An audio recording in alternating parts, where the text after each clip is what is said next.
মার শরীর খারাপ, সেই জন্য ভাইয়ের জন্মদিনে এবছর পায়েসটা আমিই বানাচ্ছি। আর বাইরে এত পরিমাণ বৃষ্টি হচ্ছে কি বলবো আর তোমাদের। তো পায়েস আমার প্রায় শেষাগত, আর পায়েস বানিয়ে নিয়ে আমরা দেখো বসে পড়েছি সবাই মিলে জন্য। তো একটু ডেকোরেশন করব, মানে আমি যতটুকু পারি ততটুকুই আর কি।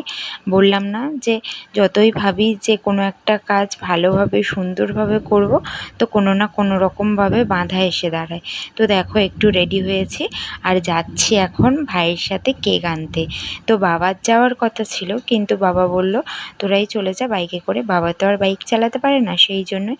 আর আমাদের এখানে দেখো সমুদ্র হয়ে গেছে, তো সমুদ্র পেরিয়ে আর কি কেক আনতে চলে এসেছি। কেক নেওয়ার থাকে তো তখন কোনো রকম ভ্যারাইটিস থাকে না, আর যখন না নেওয়ার থাকে ছোটোখাটো কিছু কিনতে আসি তো তখন অনেক কিছুই থাকে।